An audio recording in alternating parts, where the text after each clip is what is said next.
How nice to see so many of you here. My name's Simon Collins. I'm lucky enough to be the Dean here at the School of Fashion, and it's my great pleasure to open this conversation around social media. Now, any of you that pay any attention at all to what happens in Parsons, and I hope that means all of you, will be aware that, as you can see on the screens, we have a magazine, a school magazine. I won't say we were pioneers in social media, but we were certainly pioneers in design school social media. I'm sure you've investigated what goes on in our magazine, Parsons 560. There are videos of what we've been up to and reports from students and from faculty. There's access to our Twitter feeds. We are hopelessly irreverent, and I hope sometimes informative with our tweeting. And there's also a lookbook page in there. I encourage all of you to take a look at that because it's a way of finding out what on earth our students do when they leave. They put their work there. And we are not shy about talking about the successes we've had. I wonder if anyone here has heard of Lady Gaga.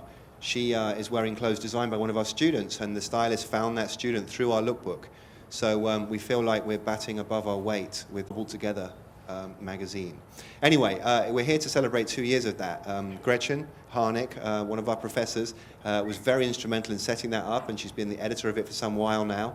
She also has spent a long time building up our Twitter following at Parsons 560, which is fantastic. And she's put together this conference, this conversation. So I'm going to leave it to Gretchen to introduce our honored guests and conduct this conversation. But please join me in welcoming all of them. Thank you, Simon. Hello, everybody, and welcome. I'm really excited to see such a great crowd here, and thank you and welcome to the panel members as well. So what I'm going to do is have the panel members kind of go down the line and tell a little bit about themselves and their backgrounds and kind of what got them into social media, and then we'll get started onto the dialogue, and then we'll have a time for question and answer at the end. So I'd like to start with David. Hello, my name's David Ferran. I'm actually a recent graduate of Parsons. I graduated last May, so I was in your shoes a year ago. I don't know if you're all seniors, but last year I was a senior. Before that, I came from Pennsylvania. I grew up in a small town. I had a Facebook at a young age, but really I didn't really start to get the idea of kind of this branding idea until I got into school. And really my senior year, focusing on what was going to separate me from the other designers, the other amazingly talented designers at this school. And it did become every aspect of the presentation, from my own self-branding and kind of identity to the clothes. So with that, I've had some good success. I've gotten a lot of little bits of following, and I won Designer of the Year last year for Parsons. And from that, with all the tweeting, everything, people started to follow me and get very interested in what I was doing. Eventually, I was actually sponsored to go to China to show my collection on a runway there. Just through presentations and networking with people and having my business card ready. And basically that kind of put me here today. And I'm actually working out of my studio in Brooklyn right now, and just paying rent and kind of doing what I love. So, it's not, I'm not a millionaire, but I do pay my bills, so that's good. But that's kind of my background. And what's your Twitter handle? You mean like what's it's David the name? Ferran. Yeah, it's just David Ferran, yeah. And I think that, well, I guess we'll talk about all that later. Ferron. And I forgot to announce that we're using hashtag 560chat for this chat, so everybody at home can also follow along. Yeah, so that's pretty much it. Thank you, David. Eliza? Hi everyone, I'm Aliza Licht. I work at Donna, Karan, and I manage our social media for Twitter and Tumblr through DQY PR Girl. And I started in fashion sort of by chance because I was a pre-med major, and I graduated with neurobiology and physiology, which is really useful now. And I sort of switched gears midstream, not really midstream, junior year, because I had an internship at a hospital that I hated, and mostly I hated wearing scrubs because I loved fashion so much. So I decided that that was a good enough reason to freak my parents out and not be a doctor anymore.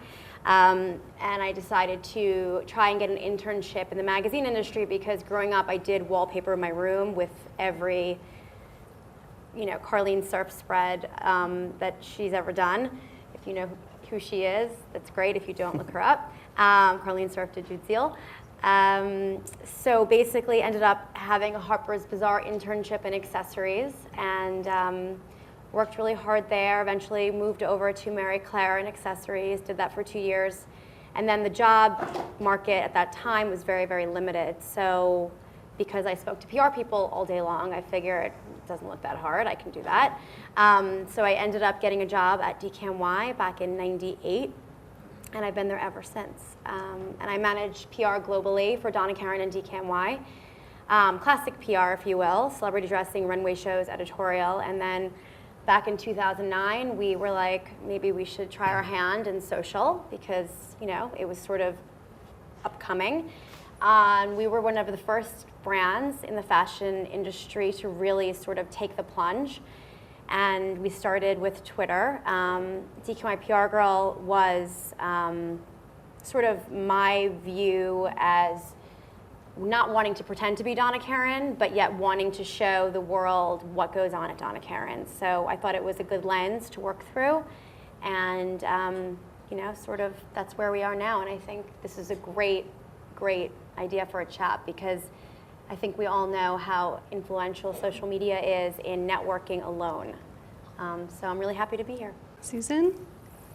My name is Susan Tabak, and I am now the CEO of a global media luxury lifestyle company. But I didn't start out that way. I started in advertising before I got married, had 3 children, and raised my children, was a stay-at-home mom. And then at the age of, when my son was 9 years old, I just said to myself, I've got to get out of here. Got to get out of here. I just cannot do this anymore. And so I thought, okay, I'd been in the workforce, but I really wanted to work for myself. And I thought, okay, what can I do? What do I love? I love Paris. I love fashion. I speak French. I know all the boutiques. I know everybody. I'll be the Paris personal shopper. And so I started this cottage industry of taking clients to Paris to go shopping. And it was lots of fun. I had a great time. But at that time, also a friend said, Susan, you really should write a book because a book will elevate your profile. So I thought, okay. And so I did. I published Chic in Paris in 2006. That was launched by Louis Vuitton, their Soho store here at the time, and at the Hotel Crillon in Paris during the Fashion Week, also in 2006. And it's 8 interviews of 8 women who work in fashion in Paris who gave me their personal style philosophies and their favorite addresses. And to my surprise, the book was a commercial success. It was really with the intention that it was for my personal shopping clients, but when Louis Vuitton wanted to take it on, it really put my name on the map as really having an ID and being viewed as a luxury expert or somebody who really knew what they were talking about. I wasn't so sure, but everybody else seemed to think so. Anyway, the book had international press with absolutely no PR, all word of mouth. And I thought, wow, this is really fun. I don't think I want to be a personal shopper anymore. And so to continue the name of my book, Chic in Paris, I started a little blog called Chic in Paris. And that went on for a little while, and it was lots of fun, but then the recession hit, and I said to myself, fashion is not just Paris, as much as I love Paris, and those who know me know that I really love it, but that fashion is global. And in 2009, I rebranded myself to SusanTabak.com, which is my company today. And so this evolution over 10 years has been just steps that have just come up without really thinking about it. But when I started SusanTabak.com, that's when I got onto Twitter, so that was 2009. And I too was one of the first people to get on Twitter. In fact, the London Times named me the #1 fashion Twitterer, And all of a sudden, my BlackBerry, I saw like 300 Twitter followers coming like all at once. And that was like, I was like, what's going on? And when I saw the article, it's kind of crazy. The reason that they called me the #1 fashion Twitter was because I was in Milan at the time, not for a fashion week, but just on a holiday. And I was tweeting where I was going for dinner. And I looked up, and in the lobby, there was David Beckham standing in front of me. And my jaw dropped. And I was like, started tweeting, oh my God, there's David Beckham. He said hi to me. I nearly fainted. And the London Times picked that up, and that was why I was named the #1 fashion Twitter. I don't know why. I don't know why. So I saw that Twitter was really a very useful tool in getting your name out there, because how the London Times ever got to me, I don't know, or found this tweet. But that's what it did, and I see that Twitter is something I use a lot, only when I see that it's necessary, but a very useful tool just for getting your name out there, saying where you're going. People seem to respond to my tweets more of what I'm doing. And it seems to be working for me, so I'm a big fan of Twitter. And Susan, your Twitter handle is? Susan_Tabak. Thank you. And we all know that Aliza's is DKNY. Easy. And Dana? Hi guys, I'm Dana Levy. I'm founder of a company called Aspyre Solutions based over in Brooklyn. And basically what I do is work, it's a small business consulting company and career consulting, and I work with other aspiring entrepreneurs, mostly on the creative end, creative freelancers who essentially want to break out of one career and kind of launch out on their own, either starting a startup or starting a freelance venture or starting a sustainable small business. So my background has pretty much always been working with designers, working with art directors, creative directors, people on both the web and the print end. Let's see. From a career perspective, most of my work has been helping people kind of figure out what they want to do from a career perspective, and then more and more, I've been working primarily with freelancers and entrepreneurs. I'm also an illustrator myself, so creativity is something that's always been a part of my life and always been a part of my career and part of the career and businesses of the people I work with. So I guess social media has always been a part of what I've done. It's always been a part of my life. And it's been an interesting journey to kind of see how it's transitioned, because let's see, I started college, I think in 2000 up in Boston, so literally Mr. Zuckerberg was across the river there typing away in his dorm room. Same time I was in my dorm room, and that's what social media was. It was social, and it wasn't really a lot more than that at the time. Boston University was one of the few schools that was on Facebook initially, and that's what it was. It was a way to connect with friends, a way to just shoot messages down the hall. And then as it grew, it became more a part of my career as other vehicles opened up and developed, and you started using it more for like LinkedIn for networking purposes. And then as I struck out on my own, you start to see how it's really a business tool too. So it's kind of taken on this entirely different look as I've progressed through my career over the last 10 years. So it's really exciting to look back at where it started and really look at now what it's doing for different industries today and how each of us is using it differently, and really, what we're doing with it to propel our careers, to propel our lives, and to, change the face of communication in general. So happy to be here. And Dana, you tweet under the business name, and also you have a I have personal my name, which is Dana Levy. It's my personal one, and then Aspyre Business. It's Aspyre with a Y, Aspyre, where I talk more about startups and freelancing and entrepreneurship. Okay, thanks. Mm-hmm. So you've talked, all of you have kind of touched on a couple of the different tools in social media, from Twitter to LinkedIn and blogging. What do you think, for someone who's starting out, would be the very first place you would direct them to go if they're just graduating, for example, or even a current student and want to kind of start to build their presence online? What do you think is the best place for them to start? I think Tumblr in combination with Twitter, because I think tweeting is fabulous. I think we all agree that it's instrumental in connecting people, but what I find is really useful is they're sort of like brother and sister. So you almost want to have that link to take people back to see more. And I started the reverse way. I started with Twitter and then added Tumblr. So now that I have both, I realize what an amazing platform it is to, I mean, especially for design, to have a place where you show your work, so that when you make the connections on Twitter, you'd be like, hey, look what I'm doing over here, because as we know, Twitter is so fleeting and it's not a permanent library. It's there a second, it's gone the next. So, I mean, that would be my vote. Yeah, I would actually agree. That's exactly what I would say. Twitter and Tumblr definitely, particularly for a young designer or person just starting and not really having the budget to go out and have a website and all of that kind of stuff.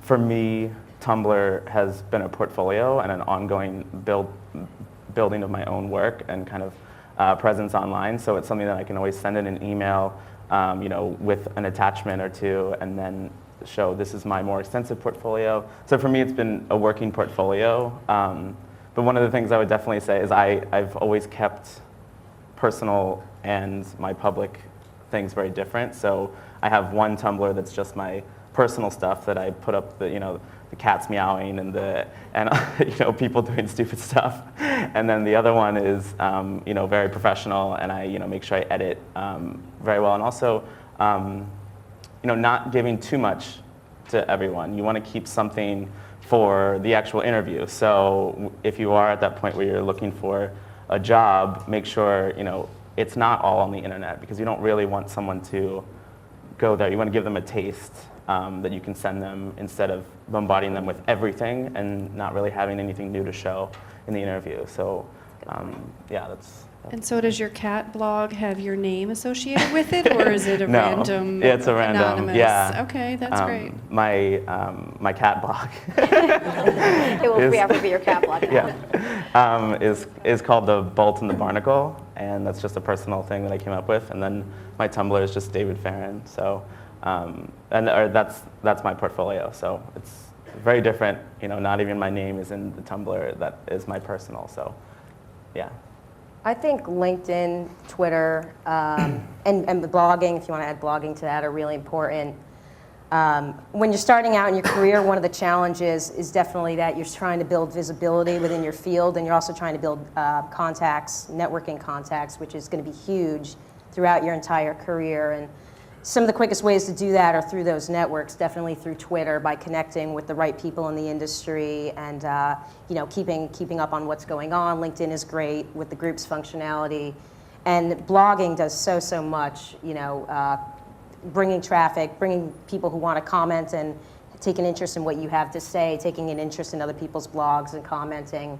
And just kind of engaging with people that way is going to really help to build your network. And I think that's one of the key things to really focus on as you're really going through your job search at any level, really. Do you think there's any privacy pitfalls or any concerns that you should, anything you should be concerned about in terms of, putting your name out there, and also, the instantaneous opportunity to use Twitter on your phone when you're out late at night, and those kind of errors or pitfalls that you can make in branding yourself? Yeah, I mean, we've seen it happen to very famous people. I mean, you can't, that's why I don't know why any company would have an intern tweeting on their behalf, because it's like, going around with a loaded weapon, basically. But that said, I think from a design standpoint, and maybe David, you would agree, I would imagine you wouldn't want people to take your ideas too. Right. So do you have your Tumblr private, or how does that work? I actually have kind of a system of what I put online. Like the things that are already public that I've already shown goes online, goes onto my Tumblr. The stuff that I'm working in my sketchbook stays in my sketchbook until it is produced, or I have made it and there's photographs to show or something, or like if it's a competition that I'm entering, I wait until I've lost the competition, right. And then I put it out. But Twitter is definitely a downfall for me with that, like, I just want to say this right now kind of problem. So I think that eventually I'm going to have to be a little more careful, or create that separation that I did with my Tumblr, to have the personal and the public versions of each one. But yeah. Well, I personally use social media just for my business, because we're all so public now that you really have to be so careful about what you say. And I advise all of you not to put anything personal on Twitter because it's out there for everybody. You can Google anybody's name. I even think that Foursquare is probably a bad idea because I've heard of situations where people will say, I'm at XYZ Cafe or whatever, and their home will be robbed. You know, it may be few and far between, but I just think, you know, you keep your private information private as best as you possibly can in this very public world. That's good. Can you talk a little bit about your experiences from when you got started till today, and maybe any adjustments that you've made or changes or kind of learnings that we could benefit from? In career or social? In social. Well, when I started, I had nothing to compare to, so I sort of just felt like, okay, well, I'm a PR person at Donna Karan. I'm not pretending to be one, so I'm just going to speak about things that are happening in the company. I think that when I first started, I remember there were some editors out there who will remain nameless, who emailed my boss and was like, I cannot believe Donna Karan is letting this person say these things on behalf of the company. And you know, you're kind of like, wow, did I do something really bad, you know? And then when women's wear basically, you know, came out in support of it, I think that people were like, oh wait, maybe that's a good thing. Maybe you're not supposed to be pushing product every 5 seconds. And maybe my hair day is really important to the rest of the world. So I sort of stuck with that. I think you have to, again, you know, be really careful because you can't really delete a tweet. You can delete it from your timeline and it makes you feel good that it's not there, but it continues down the stream forever, forever, forever. So ultimately, if someone's retweeted you, it's there somewhere. And you know, it's people do, listen, there's a lot of tweets on the cutting room floor. I think there should be, because at the end of the day, you should never ever engage in any sort of fight on Twitter. You can't win, people weigh in. It's this ongoing cycle. I personally have always maintained that, and I sort of had, I think, the wherewithal to know, especially being a PR person, what you should do and what you should not do, which is why I think it's a good combination of skill set. But there's always going to be people who are, you know, looking to trip you up. And I think that, you know, you get that one tweet where you're like, oh my God, I can't believe they said that. That's it. I'm going after them. And then you sort of stop yourself and you click on the person and they have like 1 follower. So you have to just be like, okay, you know what? I'm not going to give voice to that. My really good friend says you don't have to go to every fight you're invited to, basically. So that would be my advice. It took me a while to really understand that the true value of social media, or the real effectiveness of it rather, is in engaging with the people who show a potential or an active interest in your brand, whether it's your company's brand or it's your personal brand as an individual, as a designer. You know, I think especially when you're first out there, you're tempted to say, I'm looking for a job or I'm looking for clients. There's a lot of self-promotion that goes on, and it takes a while to build a following, but as you do, people start to engage with you more, and it's kind of a snowball effect. You know, the more that you respond to people and you share content that's of value and they share content that's of value, and the more that you build that engagement, that's where I think a lot really starts to happen. That's where a lot of brand building happens. But, you know, it takes a lot of trial and error to do that, and like a lot of people said, you know, you're tempted to put all your personal information up there, what you did today, but you know, that's not of value to your followers. What they really want is content that's going to be valuable, and that's what's going to keep them coming back and continuing to engage with you and your brand. Mm-hmm. Well, I would agree with that because I have experimented with that. I don't do it all the time. It's more when the fashion weeks come, or I'll say what I'm doing or what, because that seems to be what people like. But I've tried another avenue of saying things like, what are you wearing today? Or what are you going to wear for Valentine's Day? Or what are you wearing for Christmas? And I'll say what I'm wearing and people will respond. And that's kind of fun. Now that, I know I'm not a designer, but I'm in the fashion world, so to speak. And so people seem to be curious. I'm curious what they're wearing. It sort of gives you ideas too. Well, That was what I was going to ask the panel as well, because students see, someone with 10,000 followers or even 300 followers, and they're starting with 0 and not even really knowing how to kind of jump into the pool and what to start with and what does that value mean and how to participate, and where does that conversation begin? Is it just that's cute or that's fun or I agree or the retweet or I think first of all you have to look at Twitter as your news feed. So you should follow the news sources that you read in print, because then you get your headlines, whether it's CNN, breaking news, or the New York Times, whatever it may be. So that's just good. I feel like since social media, I'm so much more aware of the world because it's just right there. And then all the magazines you like, or all of the websites that you like, and the brands that you like. And I think the more, I know from my perspective, the more that people ask an intelligent question to me, I'm going to give voice to that and answer it. And I think that asking questions, so you're totally right your way, but you guys asking questions to the people that you want to, either the company you want to work at, the designer you admire, the magazine you want to record, whatever the case may be, that's a great way to engage. I think that retweeting, yeah, okay, great, thank you for the retweet, but you didn't actually connect with the person who's managing that account. So I do think asking a question really makes it like much more of a different proposition. Personal. Yeah, definitely. Yeah, I agree. I don't have that many followers, and I'm not like a person that needs it right now. I'm not really concerned with that. It's more about the little connections that I'm making with the personal side. So it's like friends or like people that I've met that want to see my work. It's not, and maybe I have 100 followers and that makes me happy right now. Like that's fine. I've never really put a huge pressure on I need to get followers, and I think a lot of people do that, which is... It doesn't matter. The number doesn't matter. It really doesn't. You could have 30,000 followers and they could be just random people who really don't care. I think you're totally right. It's about quality over quantity, for sure. Yeah, followers don't necessarily equate to employers or clients or customers. And you're exactly right. The number may mean nothing, but again, who are these people? Are they following you? Are they interested in what you're saying? Yeah. And if you, as you start to follow the people that you like and you retweet their stuff and you respond to them, eventually a lot of them will answer you back, and you can kind of start to begin those dialogues with people that maybe you wouldn't otherwise have access to in some of the other channels.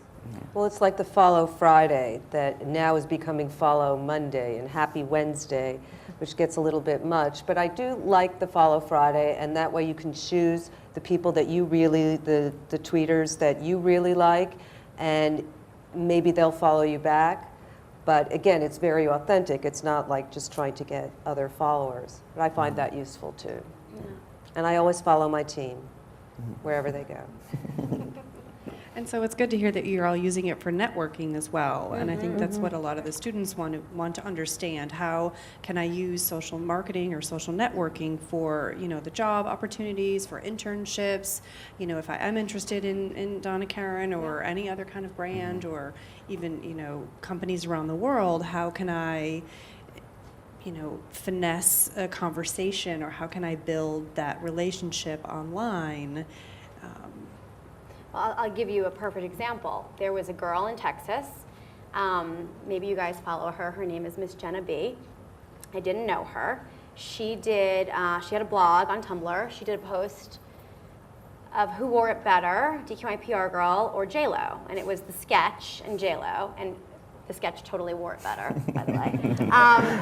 But she sent it, she tweeted it, and I was like, wait, what? And I was anonymous at this time, so I was like, did she get, I was freaking out. I was like, how does she know what I wore? It was funny. So I opened it up, and she happened to be a brilliant writer, really sarcastic, really funny. I thought it was a really genius idea to compare because we were wearing the same dress. And ultimately, she's my assistant now. I hired her. I met her on Twitter. And I've hired 2 interns from Twitter, too. So I think that if you, listen, you guys are designers, right? So you're putting out a different kind of content. But if you have great content and you connect with people who listen, not every branded account is going to have someone, not every account is meant to engage. Some accounts just push out the information. But if you can connect with people who do engage and you have great content, it matters. I mean, at least to me, but I think a lot of people would feel the same way if they have that type of account. I also think to be witty and funny is very helpful. To keep your tweets short, don't say too much, can also attract more followers or more real followers, people that you want to know. Who have been some people that you follow on Twitter that you find fun or funny or interesting that There's so many. There's so many. Carl's crush. He is the. Guess you guys know him too. He's funny. He is the fashion market director at Vanity Fair and a very good friend of mine and allergic to bagels. You know, there's a lot of people. I mean, from a funny standpoint, John Januzzi, of course. I know Professor Thomas sitting there laughing.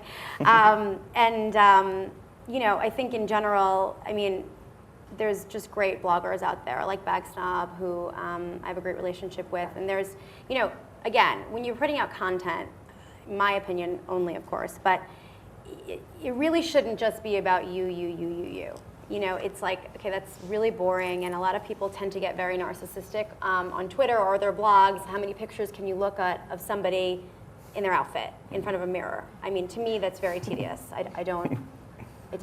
I'm not interested. So I think it's more, you know, funny stories, good content, a great article that you read. I think if you find an amazing article on, I mean, even if it's like in the Wall Street Journal and you're thinking, okay, well, it's the Wall Street Journal, people probably saw it. People probably didn't see it because they probably didn't have time in that minute to like go do that. So I think sharing good content, even if it's not design related, is a great way to be a resource for people, you know? People are looking for these instant updates. Right. I like some of they'll definitely like all the magazines I love to follow just for the updates.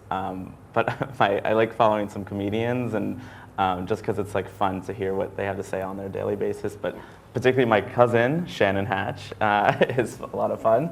And then it's just friends. I mean, and the people that I've met at interviews to see, particularly like if you had an internship or something and keeping those relationships and finding those people, because chances are they're gonna be on Twitter or Tumblr or something. And a lot of times what they'll do is they'll, like, if they are looking for a person to fulfill another internship or a job, they might say something about it. So it's important to just keep those people in your record, like everyone in your phone book, maybe follow on Twitter just to see what they have to say. And every business card you have and get, maybe see if they have something, because chances are if they're a hiring person, they might be putting it out there at some point. So I try to keep up with that and see who I can follow. What do you think about? Oh, go ahead, Susan. No, I was just going to say that I'm so busy and I don't have a lot of time to like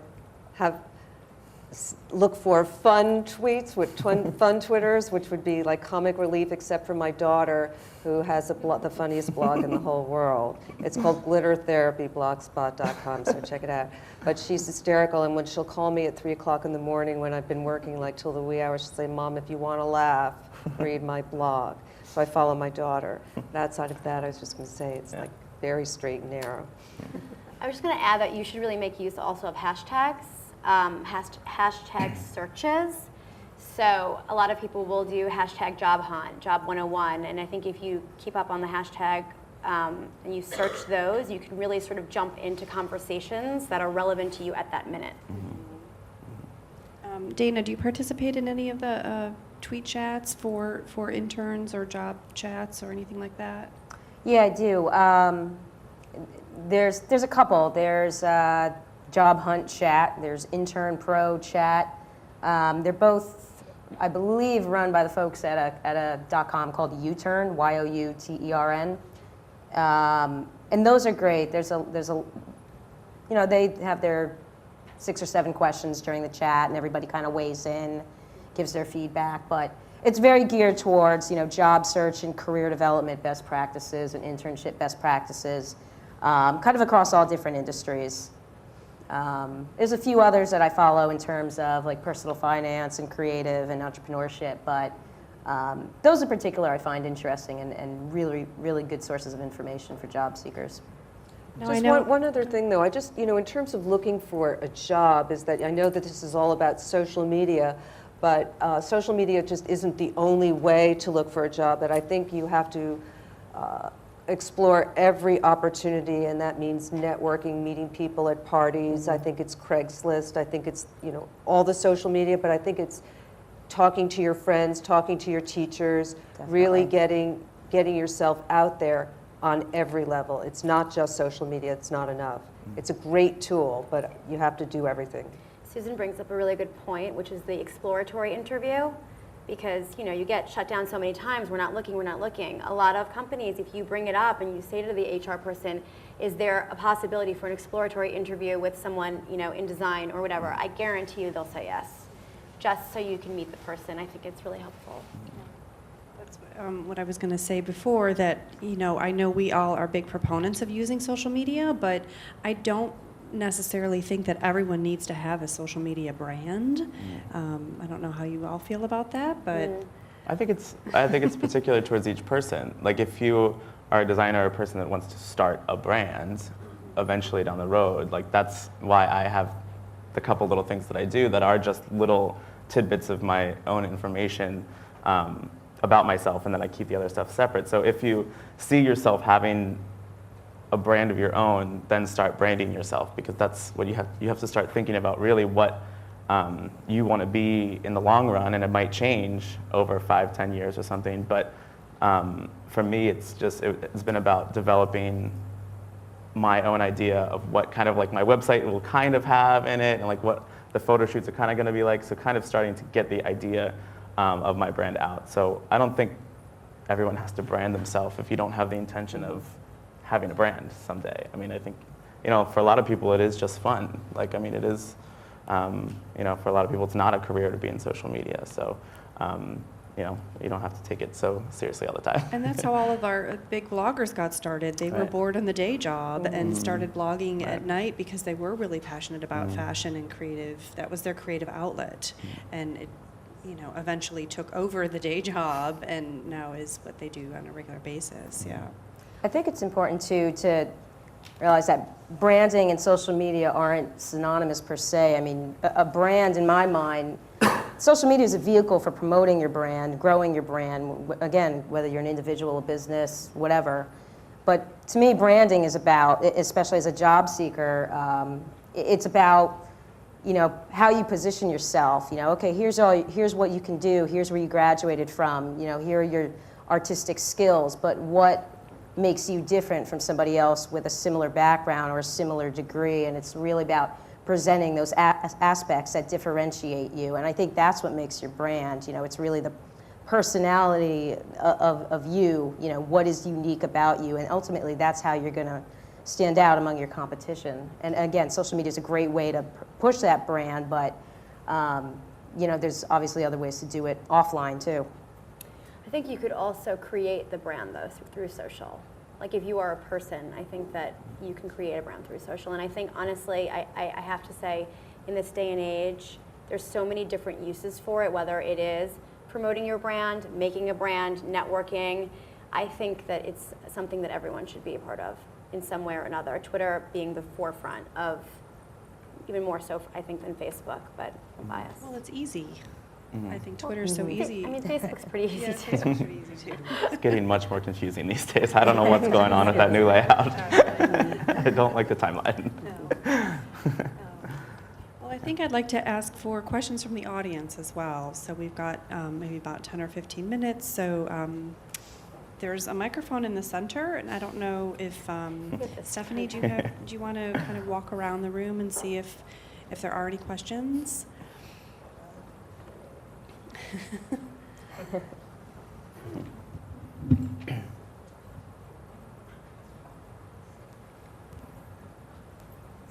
Hi. Hello. It's not working. But I speak loud.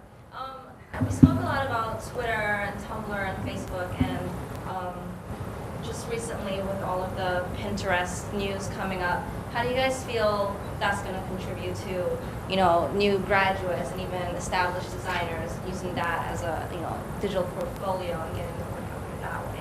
I think it's great. Pinterest is great. I think, you know, again, how much time do you have to devote to all of these different mediums? I think you have to choose one or two and do it really well, because, I mean, you could do this all day. Yeah. And Pinterest is one of the most visual ones. I mean, look how much more you can present as a designer versus, you know, Twitter and even on Facebook too. I mean, you can, you know, it's a lot more visual. I think in this case, it could be a lot more beneficial to this particular industry. Although you say you don't want to give your designs away, like for example, on my website, my team, we do a daily shoe every day, so we post our daily shoe on Pinterest. And that's a way for me to get my name, my brand out to millions of people. So it depends on what you want to use it for, so you have to be kind of careful. It's great, it's fun. I highly recommend that you all go on it, and also 20 Blinks, which is international, and I do both, or I should say my team does it for me, because they're much better at it. But it is a great way to get, it's a great way for me to get traffic on my website, and it's a lot of fun. And that's 20 Blinks. 20 Blinks and Pinterest.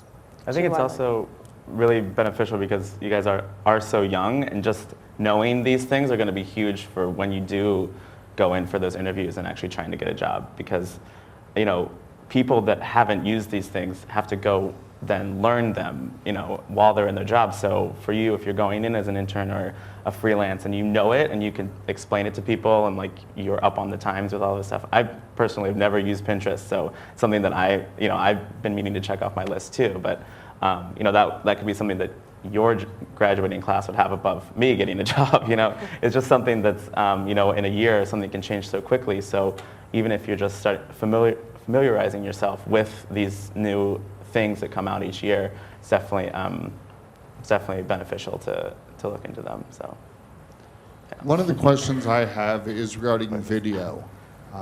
Video has become so huge and so impactful, with YouTube being the second largest search engine in the world next to Google, and when Google bought YouTube, that was brilliant.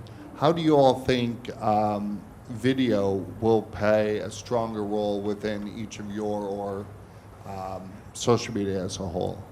Well, for me, I can say like video has just been the best, and that I get a lot of response from my videos that I mostly do in Paris, not here, and I have a wonderful videographer who's a great editor and just cuts where I make mistakes. But to have that visual movement and to hear people listen to me and my take on whatever I'm seeing just brings it all more to life.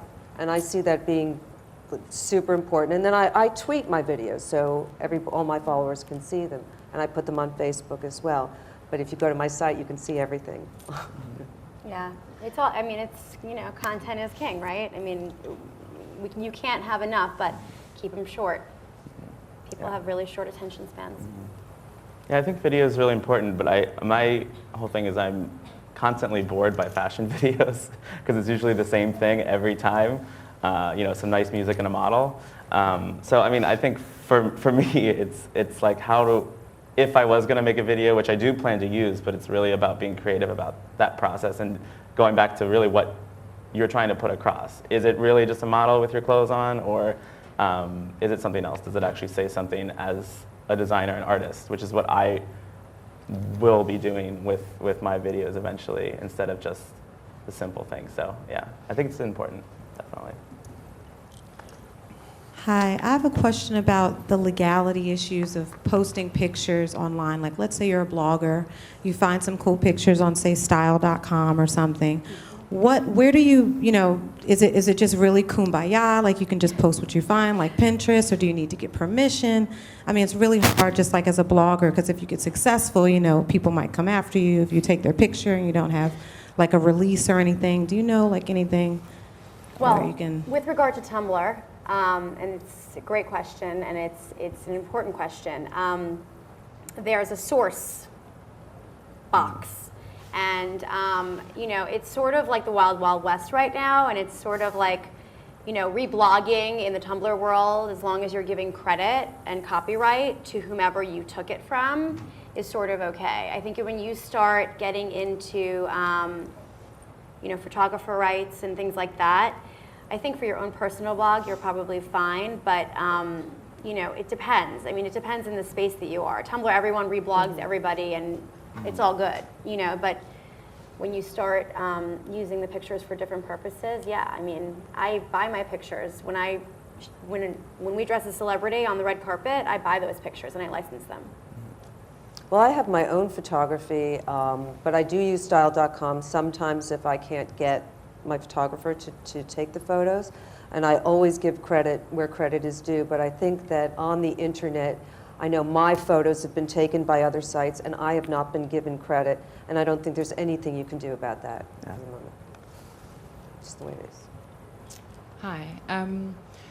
Would you recommend, if you're on Twitter as a strategy, is it important to update every day as much as possible, or is it more important to just say what's important when you want to say it and when it's relevant? You need to be consistent, and you need to be regular. You can overtweet, and you know when that happens. I definitely overtweet, for sure. But I know when I do. Like if I'm doing a Gossip Girl Twitter party thing, there's definitely people who unfollow because they're like, okay, stop what you're doing right now. But you know, you do it for the community of people who want to be a part of that. So yes, multiple times a day is optimal, not 60, but maybe, you know, a few times a day. I think when conversation merits it, but it has to be regular. And what about on the weekends? There's no weekends. What is that? What does that mean? Yeah. I honestly find I get more responses to my tweets in the non-working hours, mostly on the weekdays. I actually don't see quite as much response on the weekends because I don't think people are quite as tied to the screen. But it seems outside of working hours, it's important not to just tweet, you know, while you're sitting there. If it's you at the desk, 9 to 5, there are people who are on their commute on the way home, looking at the screen, looking at what tweets came into their queue, who are, you know, sitting there 8, 9 o'clock at night. Definitely weekdays, I see a lot more volume of traffic. But again, it's going to depend on the topic too. Yeah. There's less on the weekends for sure, but stuff happens. We're alive. Hi. What do you think about Google Plus, and do you use it? I don't use it. I use it, No. but I think it's still gaining momentum. I mean, it's hardly even a year old. I think a lot of people don't really know what to do with it yet. And I'll be honest, I use it somewhat regularly, but I don't know all the capabilities of it and how to integrate it really. Yeah, I don't really understand. That's what I'm asking, if there's any utility on the way they made the site. I think it's going to become much bigger, and it's worthwhile to start exploring it and experimenting with it, because I think it is definitely going to continue to snowball and catch on more. Again, it's still kind of a new social media vehicle. Yeah, I mean, brands are not really, it's sort of like you want to pull up the covers and just ignore it. Or that's how I feel anyway. But it's more personal right now than it is for brands. I mean, there are the big, you know, blue chip companies that are on it, but we're looking into it. Maybe marketing has gone ahead and done it. I don't know. I made one for myself, and I see it when I log onto Google, and I'm like, hey, Lisa, there I am. But I don't do anything with it at all. Hi, I know that all of you guys, you know, you use your Twitters for business reasons, or for business mostly, but I know it's also the personal touches that attracts your followers. So I know, DKNY, you have on your page a to-do list that you kind of blog. On the blog, yeah. And, you know, that, I feel like I'm at your desk reading your planner. So what other personal touches can any of you guys suggest that we can use to engage followers? I think you have to be who you are. I don't plan my tweets. I don't plan what I say in my videos. I don't either. I really feel like to be as natural, to be authentic as you possibly can is the best way to go. Don't force anything. And like Susan said before too, it's something that works really well is integrating a little bit of humor into that. You have a really great story that you can tell in 100 characters. Anything that lets people know, I mean, people like to engage with brands, but they like to work with people, the people behind the brands too. So keep it professional, certainly, but I think it's okay to show little bits of who you are and your personality, because you want your audience to be able to relate to you too. I think also, and I agree with everything they said, it's, what do you like to do? Like, I started tweeting Gossip Girl just because I was watching Gossip Girl and I had things to say, not because I was like, oh, I'm going to start this Gossip Girl Twitter party. It's not, it's natural. And I think if you love movies or you love sports or anything dynamic that, okay, maybe it's not designed, but it's an interest. I think it's like Bridget Foley always does sport reviews. It's like Women's Wear Daily, but she's a huge sports fan. I think it makes it interesting to sort of explore what you like to do and add little tidbits of that on your blog, even though it's not all just design.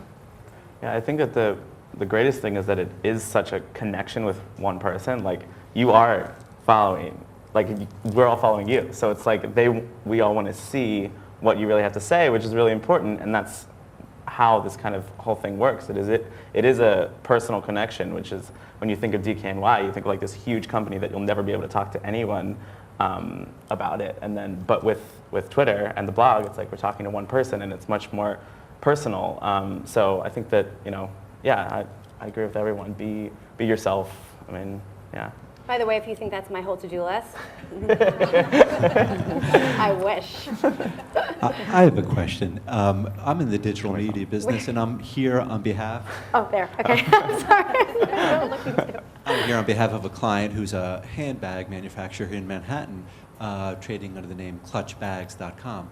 My question is, do you have any experience in using alliances that, via social media to help build a brand and/or your businesses? Alliances with other related entities, whether it be link sharing or co-branding, any kind of tips or insight using alliances via social media? Well, I think collaborations are really prevalent everywhere. I mean, a great example of how one was born for us is Bag Snob tweeted a really nasty comment about a Donna Karan bag a few years ago. And we just started in this space, and I was like, this is the end of our bag business. This is it, it's over. It's gonna go viral, we're gonna have to close down the company. It was really scary. So, you're sort of faced with what do you do with that? And I decided I was going to confront them and say, haven't you ever taken a picture of yourself that hasn't done you justice? Let me show you the sample instead of looking at a picture on Bergdorf.com, and then you can review it. From that, we became friends, and they approached me to do a bag collaboration, which we did last year, which was Bag Snap and DKNY, where we allowed them to come in and basically give their design wish list as to what the bags would look like, and they really did design them. And it became this social collaboration because it was born of Twitter. And I think there's a lot of things that can be done. I think aligning yourself with interesting partners. People have affinities, opposites attract, but also people who like the same things attract. So I think it's a great way to sort of leverage each other and make something that maybe isn't, I mean, DKNY bags are great. Are they so interesting every day of the week? No, not really, but making a news story out of something and making it transparent that it was born of something really negative, and obviously you don't wish for that, but you sort of turn it into lemonade, right? So I think there's a lot of things that can be done, or working with artists, for example, is another great way, not handbag designers, but artists, who do maybe great work that you love that can add a different perspective. And you're also tapping into their network too. If you find people you have something in common with, and maybe they're even bordering on a competitor, I mean, that's a great way to build a huge audience right there. There's some strategic partnerships. You're tapping into a couple instant networks that you didn't have before. I think it's fantastic. I think it's really important, especially for smaller or newer brands. I'm not so sure that collaborations can be found on Twitter. I'm looking to do collaborations, but I find personally that it's a much more successful relationship if you do this by introduction through people you know. I'm not saying don't try it. I think Twitter isn't a great tool, but that would not be the only tool to look for collaborations. I think Parsons, everybody here is going to think I got paid to say this, but I think that actually going to schools and proposing a design competition is really huge, and people really take them very seriously. I know I always did, so if you're looking to really see a large amount of people who are going to design some really cool stuff, approach the design schools. I think that's great. I mean, that's how I got a lot of connections, and not everybody wins, but it's a great experience, and you get to see really what the young talent is, and you're not just going out into cyberspace looking for someone. So I think actually really talking to students is important. And you can see some of our past competitions on the blog under the competitions category. So maybe we'll have time for one more question. Hello, as most people in the audience are from the design background, can you give some feedback on working with collaborators from the publishing side? Because in the land of social media, a lot of designers are giving a lot of their stuff away for free in exchange for reviews and in exchange for just recognition, and they might lose that item and never get it returned. The review, and then you get in the whole situation where they beg for a good review, and then there's the issue if it's a bad review. What are some best practices on making sure that you're not screwing yourself over, so to speak? So if you're lending the sample, you mean? Lending the sample and having, let's say they review it and it's one blog post and then it gets buried and they're not getting the recognition that they like. So maybe suggestions on programs, something more than just a blog post, maybe something like a series, something like a video, some ideas just beyond the, can you please recognize my brand in whatever way that you can. Okay, so that's a lot of parts to that question. Sorry. It's okay, I'm going to try to remember them. I may need to repeat some of them. I think, first of all, you can't tell a writer of any kind what to write.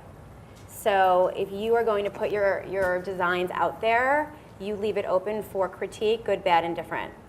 So that's number one. I think that you present your collection, just like we just presented our fall collection, and you may send out a little press release, you may send out a photo and pitch it. And I think the good thing is that everyone's obsessed with new designers. I mean, we're the ones being born in 1989 that have a harder time being relevant, I think. So I think you're all in a great position by being new.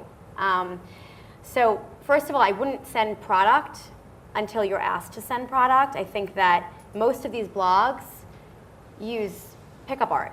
They don't shoot. They usually take stuff from neimanmarcus.com or bergdorf.com or whatever the website is. So you can, if you can, have a friend do a little still life shoot of your bags and put a little inspiration behind it and pitch that, you're not really losing anything as far as a sample. As far as gifting is concerned, you do not trade for reviews, or at least I don't trade for reviews. There's laws against that.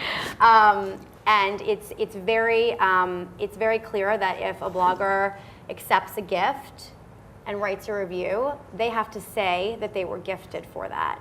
And if you don't follow that, the designer, like me, will say, okay, again, I'm reminding you to please say that you accepted this gift, because we're on the hook.